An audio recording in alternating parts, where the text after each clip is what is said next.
Much for joining us, Max Kellerman. Stephen Smith, I'm Molly Kara. I'm doing what's going on? You're revved up. I just heard you. I don't know. Well, listen, I'm always revved up. I don't like the implication that I'm ready to go. Yeah, you're always on. Now, listen, always ready. I'm not ready to go at 7:30 in the morning. I'll be the first to admit that. All right. I'm certainly not ready to go when Thanksgiving you got 25 kids around just driving you crazy. Still talking when about you're not ready to go? They mess with my Thanksgiving. You know when he's not ready to go? He's not ready to go when he's traveling to the West Coast, and we got by his time a 4:30 a.m. conference That's call. the best when we call you in the conference call. It's like, hello, hello. It's I'm like, where is this man right now? What is happening right now on the other end of that phone call? But there are palm trees outside with sunshine. You're not on the complaining, top. right? I think I'm going to be all right. I think I'm going to be all right. I think I'm going to be all right. Speaking of the West Coast, actually, they were playing on the East Coast. Doc Rivers with the classic hold me back moment in BK. Rivers was handed a second technical foul and an automatic ejection for his tirade that followed the Clippers' 127-122 double OT loss to the Nets. His first technical came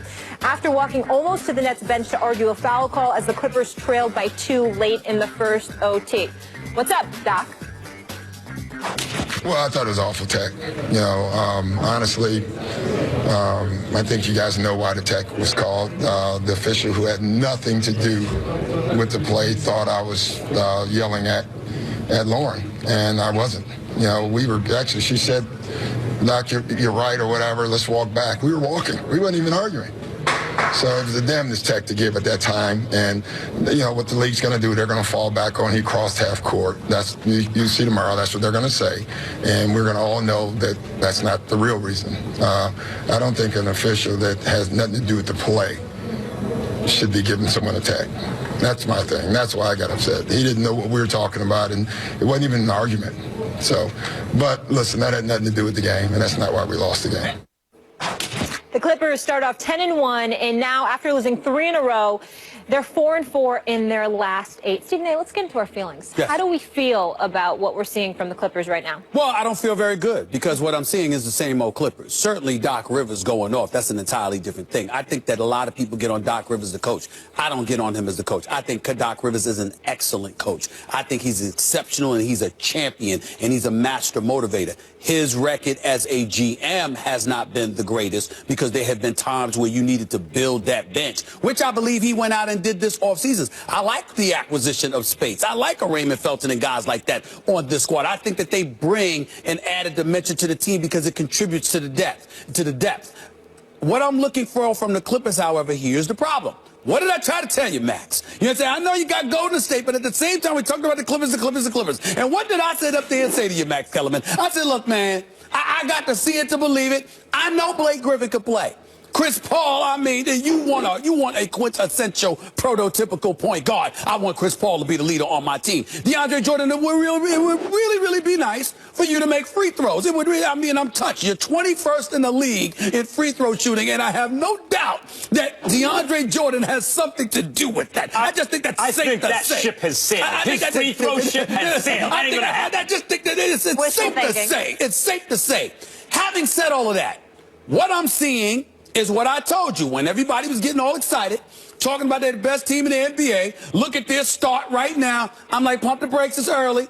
And what happens? The loss to Detroit. A loss by 21 to the Indiana Pacers. And now you lose in double overtime to the Brooklyn Nets. Who plays on the Nets? I covered it. I don't even know who plays on the Nets. I mean, that's how bad it is. I mean, when I think about it, are you kidding me? Jeremy Lin. Yeah, I forgot he was there. I mean, it's the Nets for crying out loud. I think they're on the come up. Sean may do a good job eventually, but I'm just saying, I'm just looking at him. Sean Marks, I'm sorry. Yeah. I'm just looking at them. And I'm saying, if it wasn't for the Sixers, the Nets would be the story. So having said that, maybe you're trying to motivate them for the game against the Cleveland Cavaliers, who usually smack them around from time to time or whatever the case may be. I had to cover that game for radio last year when the Clippers hosted the Cavs, and the Cavs smoked them last year. But in the end, what it comes down to is that these are the Clippers. They're good, they're talented, but their talent level, their record doesn't live up to their talent level. And I'm not talking about record in terms of wins and losses. I'm talking about the type of losses that they have, and when they suffer those losses, this talent is too good for that to happen, but it keeps happening. It's the latest example right now. I have a different take on this. First of all, let me say, before I say this, that Doc Rivers is a great coach and that I love basketball. Really, I love the NBA more than basketball, to tell you the truth. Okay. I love the NBA. Basketball is your second love, the way boxing is mine. Right, exactly. No. And Doc Rivers has forgotten more basketball than I'll ever know. Let me just preface that, okay? Right. And now let me say this. What we saw yesterday, and he addressed the tech on TV, that's the issue with the Clippers right now. Because in the NBA, in a best of 7, the best team always wins. Now, I picked them as the team most likely to upset the apple cart. I don't think they will, because they're not as good as the Warriors. In a best of 7, the Warriors will beat them. And right now, they're not even as good as the Spurs, as usual. Popovich is working his magic, even with the retirement of Duncan, and they're the Spurs. But the Clippers are going to be very, very good. They're going to be a top 4 seed in the West. It's not beyond the realm of possibility that they could beat the Warriors, but they're going to need every single thing to go their way, including and maybe especially, Stephen A., what? The refs' whistles. They need those calls. And when you think about the Clippers, they are not a liked team. They're a disliked team. They're disliked by other teams and players on other teams.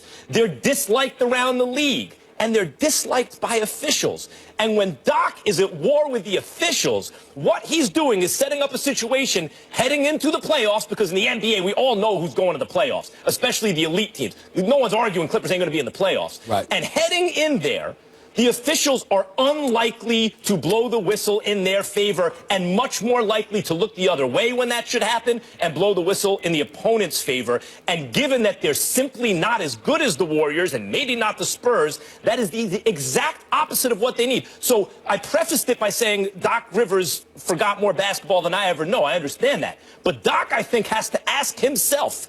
He has to weigh this stuff where on the one hand he's fighting for his team and being fiery and all that stuff, and on the other hand he has to ask himself, what kind of culture do I want to create around the team, at least as it's perceived by the rest of the league and especially the officials? And is it worth, in the moment, getting heated at the officials over a tech I don't think should be called, or do I need to pull back a little bit to give my guys the best chance to win? Your argument, you make valid points, but I would say that last night isn't the one to make it off of. He had every right to explode the way that he did. You are an official.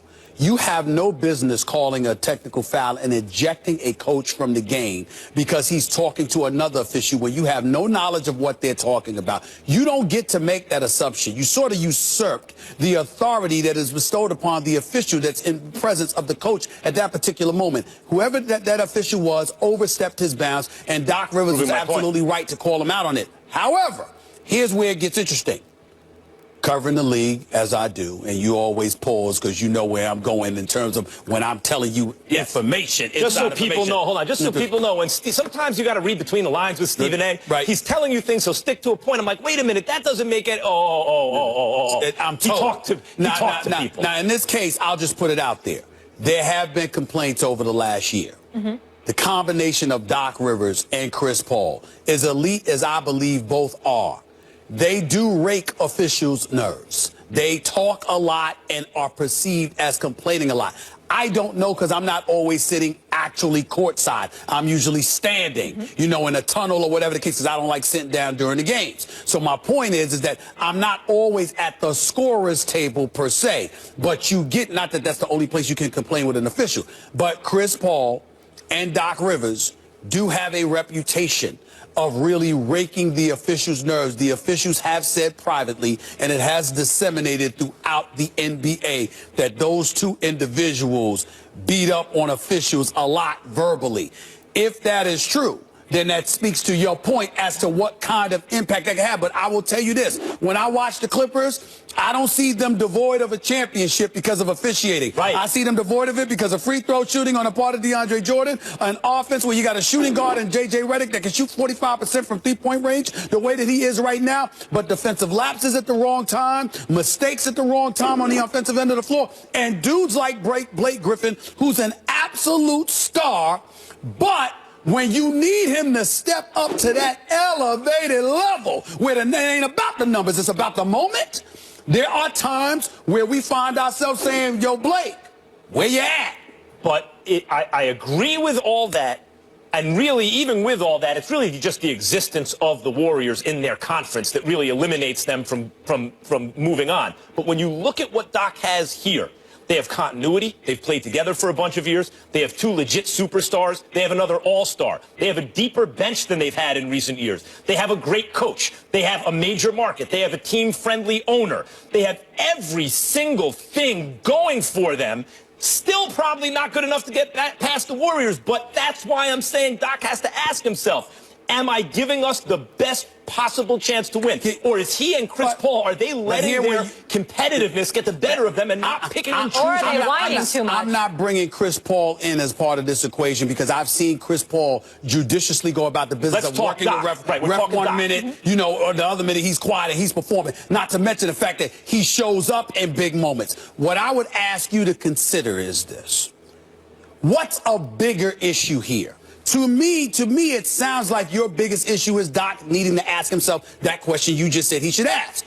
To me, the biggest issue is, yo, Blake, we know you a star. What's up? Now, even last year he was hurt, so please, I'm not holding him accountable for that.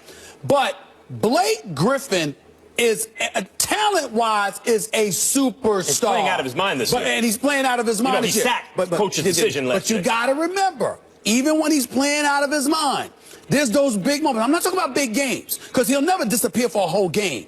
But in big moments in those games, you'd have found yourself on occasion looking for Blake Griffin.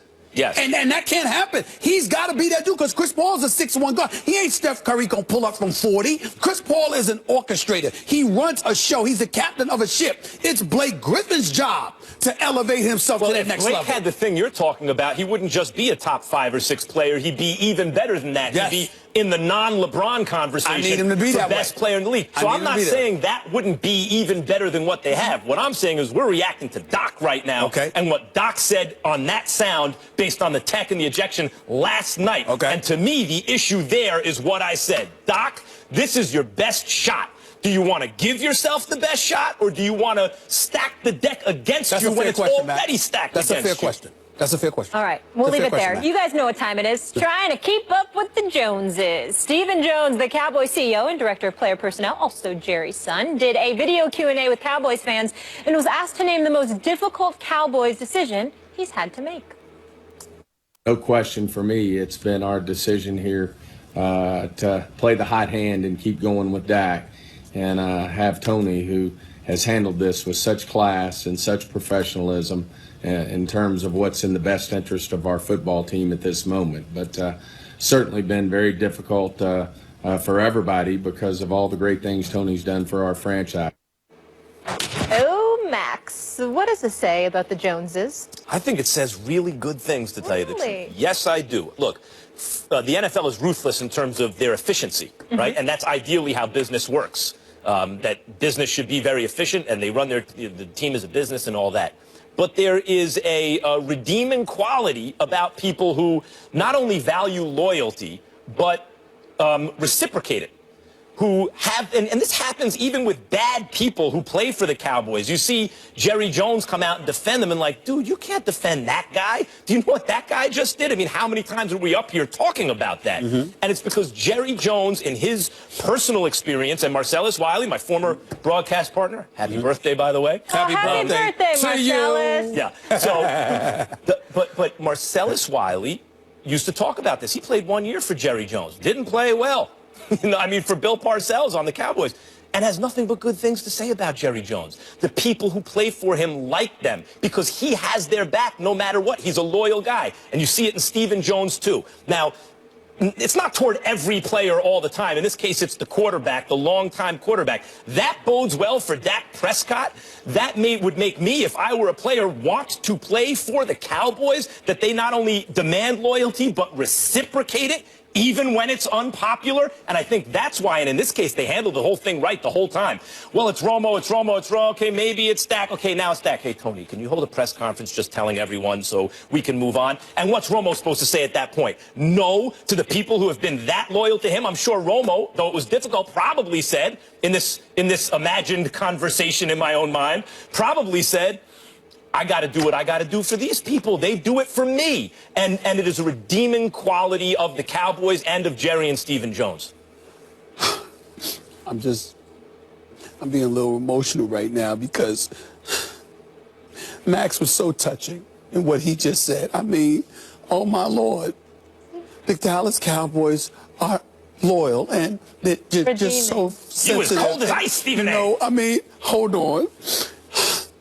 Jerry Jones is such a wonderful guy, and so is Stephan Jones. I mean, Molly, isn't it touching? Isn't it touching? I mean, are you listening to Max Kellerman sit here talking about how touched he is about the Dallas Cowboys? Are you kidding me? Y'all make me sick with this nonsense. All right, fine. You're a boss, and you know what? This guy has performed for me for years, so because of that, it was such a hard decision. What the hell was hard about it? What was hard about it? Tony Romo has won 2 playoff games in 10 years? That's what's hard? That's what's hard. How about your fan base? How about the people the paying customers that you charge, the exorbitant prices that you charge to come to your billion-dollar playpen? How about that? How about the fact that they haven't had? When's the last time the Dallas Cowboys been in the NFC Championship game? 1995, was that the year? I mean, I'm looking, but I didn't see it. I ain't got my glasses on right now. It was 19. I mean, refresh my memory. David Sabino, is that true? Is it 1995? I mean, I think that's what it is. Not 1995 is 2016, going into 2017. Hold on, carry the one.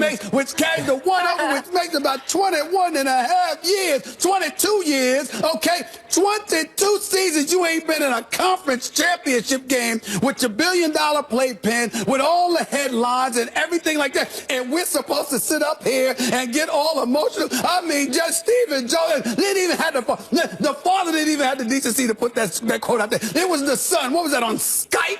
Talking to fans or something? That was a tight shot, though. What was it? What was it? Listen, What was it? Stephen A., that's a tough angle for anybody right there looking down like that. What am I missing? What am I missing? Stephan Jones, it just by far was just the hardest decision. Let me ask you something. So a guy that wins 2 playoff games for you in a decade, 2 in a decade, that you are paying about $108 million. Maybe he needed Dak to count up some more wins. It's so hard. It's so hard. So let me get this straight. Tony Romo getting paid lovely. You know what I'm saying? He ain't gonna be. There's no issues with him. The checks are coming. I think I remember correct. Checks are coming. Even while you got the back surgeries, even though while you're on the sideline with your Dallas Cowboy paraphernalia, even while you got the headsets on, don't have to take the hits to the back now. Don't have to worry about the broken collarbone now. Lord, the house is chill. And by the way, there's no state income taxes in Texas. I mean, my Lord. I mean, he's getting all that money. Let him come to New York. Let New York or New Jersey get some of those dollars in taxes, okay? But Tony Romo doesn't have to worry about that either. You know? And somehow, some way, I'm supposed to be touched. When people ask our bosses, who do you think wins those debates, Max or Stephen A.? And they're like, well, it's really hard, but, you know, Max beats him, but Stephen A. really does great. They don't really mean that you do great compared to me. They're trying to protect your feelings. The boss doesn't say that. The bosses are thinking about getting you a new wardrobe, my man. They're tired of damn black and blue suits. They're tired of black and blue suits. That's what they're tired of, okay? They want you to step it up. They want you. When you going to see Max or something like this, Molly? But we won't go there. We won't go there. Molly, just tell him. Tell him. He doesn't know. All I'm trying to say is this. So are we really supposed to be so What would you like them to do differently? No. All I'm trying to say is this. You know what? Treat him. Why? Time I tell you. I don't know what this is, but here's my answer. Treat him like you would treat any quarterback who won 2 playoff games for you in a decade. That's all I ask. That's all I ask. Is that too much to ask, Bollywood? I don't think that's too much to ask. They handled this perfectly, and they continue to handle it perfectly. Max did, Abby Kellerman. If something should happen to Dak Prescott, if for some reason his play falls off, or, you know, you don't wish injury on anyone, but some unforeseen incident should occur, and they need Tony Romo, do they want a Tony Romo who has the vote of confidence of the organization, who feels like they've had his back all along, or do they want a Tony Romo who feels abandoned? They are doing the right thing by their quarterback. That is a good point for backup situations the rest of the season. That was a very good point. By the way, feel abandoned. That's what we said. And by the way, we said. They haven't handled. It's not like they actually didn't play Dak once Romo got better. Right? Had they done that, then I would say, wait, this comment's out of line because Dak had the highest QBR in the most games this season and yada, yada, yada. That's not what happened. They're just paying lip service to Tony Romo to keep his confidence up, and somehow that's a bad thing? Tony Romo. Yeah, sometimes Stephen A. wins debates. They need your confidence up. I'm just saying, he doesn't have a confidence problem. Don't worry about that. We talked about, no, I don't. So we talked about Tony Romo, and I just want to make sure I'm clear. We're talking about his feelings. Yeah. Right? Yeah. Tony Romo's feelings. Yes. Right, okay. Feeling Tony abandoned. Romo, Tony Romo, 6 years. Yeah. $108 million. Yeah. Good about that. Including, Keep getting them checks. hold on, including a $25 million signing bonus. $55 million in guaranteed dollars. Yeah. An average annual salary of $18 million per. He can feed his family this Christmas. This year alone, his base salary was $8.5 million. Buy some therapy. All right. Feelings So I'm just sitting there going like this. Really? That's where we are. We're talking about his because you know what? Stephen A. Smith, you callous. We don't want him to feel abandoned in case he has to get back in the game. We need him to feel good. I just want to ask you a question, Molly Wood. Yeah. We don't want the $108 million quarterback who's won 2 playoff games in his career to feel abandoned. No.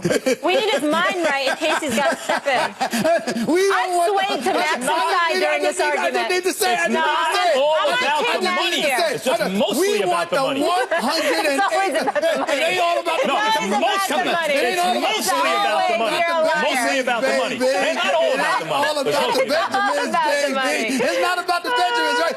$108 million, $55 million guaranteed, $25 million signing bonus. But we want to sit here and be sensitive to Tony Romo's feelings. Really? Yeah. You know. And by the way, if I was Dak Prescott, I'd feel good about playing for this organization. Because when I'm old and a young kid replaces me, this is the treatment I can expect. I would too. I recall Jerry Jones mistreating Emmitt Smith. I'm just saying. Yeah, not a quarterback. I'm sorry. Oh, not a quarterback. No. Oh, so now we go by position. Yep. Oh, so it's not the player. It's the position. Yep. And you see, because we understand something. 1 minute he's saying it's the player because he brought in Marcellus Wiley, who didn't have that great of a year. Yeah. This is what Max said, not he me. Certainly did not. Okay, so that's what he said. Did you do that Max voice again?